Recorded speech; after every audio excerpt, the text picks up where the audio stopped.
तो भाई पीयूष और साहिल को बिल्कुल भी शर्म नहीं आती है। पीयूष और साहिल शादी में जा रहे थे। सौरभ जोशी ने कहा कि मैं भी तुम्हारे साथ चलता हूं, तो दोनों ने कहा कि आप हमारे साथ मत जाओ, हमारा एंजॉयमेंट खराब हो जाएगा, आपको जो खाना है हम यहीं लाकर दे देंगे। तो भाई दोनों शादी से एक प्लेट हलवा सौरभ जोशी के लिए घर ही ले आए।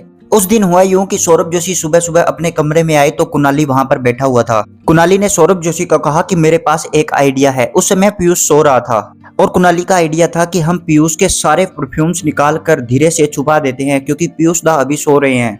तो सौरभ जोशी ने कुणाली को कहा, तू पहले पिटने की प्रैक्टिस करके आ, क्योंकि तेरी पिटाई बहुत होगी अगर उसे पता चल गया तूने सारे परफ्यूम छुपाए हैं। उसके बाद कुणाली ने चाचा जी को बुलाया। चाचा जी, साहिल और कुणाली, सौरभ जोशी ने मिलकर पीयूष के सारे परफ्यूम एक एक करके वहां से सारे निकाल लिए। पीयूष सोता रह गया, उसे पता भी नहीं चला। सारे परफ्यूम अलमारी में से निकाल तो लिए, लेकिन अब छुपाएंगे कहाँ? तो सौरभ जोशी ने कहा, इन्हें हम रसोई में कहीं छिपा देते हैं, क्योंकि वो रसोई में कभी भी ढूंढने नहीं आएगा।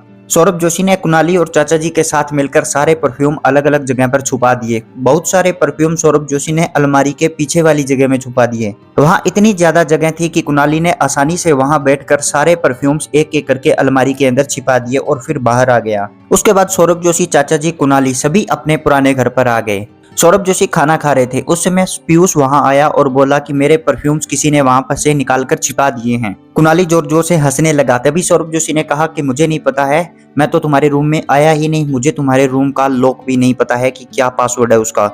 तभी ओरियो वहां खेल रहा था, तो सौरभ जोशी ने कहा कि ओरियो ने छिपाए होंगे।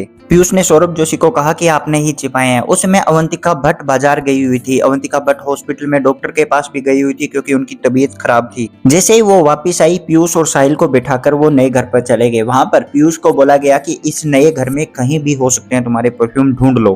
पीयूष ने कहा कि मुझे पहले से ही पता था ये काम आपका ही होगा। पीयूष ने सबसे पहले सौरभ जोशी का रूम चेक किया। सौरभ जोशी के रूम में उन्हें एक भी परफ्यूम नहीं मिला। वहां पर उनकी अलमारी में एक ऐसा परफ्यूम था जो कुणाली के पास भी था और सौरभ जोशी के पास भी था। सौरभ जोशी ने कहा यही परफ्यूम तुम्हारा है, लेकिन कुणाली ने कहा ये मेरा नहीं है, मुझे पता है हमारे पास अलग अलग परफ्यूम है। उसके बाद घूमते घूमते पीयूष वहां रसोई के अंदर आ गया और रसोई के अंदर आते ही पीयूष ने देखा कि वहां अलमारी के अंदर परफ्यूम हो सकते हैं। ये हिडन अलमारियां भी उस रसोई घर में काफी सारी थी। पीयूष ने बड़े वाले मेज के 3-4 ड्रॉर चेक किए, वहां पर एक भी परफ्यूम नहीं था। उसके बाद पीयूष सीधा वहां चला गया जहां पर सारे परफ्यूम्स छुपा रखे थे।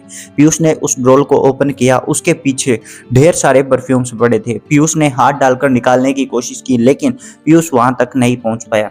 फिर पीयूष ने कुणाली को कॉल किया और कुणाली वहां पर आया और कुणाली ने अलमारी के अंदर जाकर एक एक करके सारे परफ्यूम बाहर निकाले।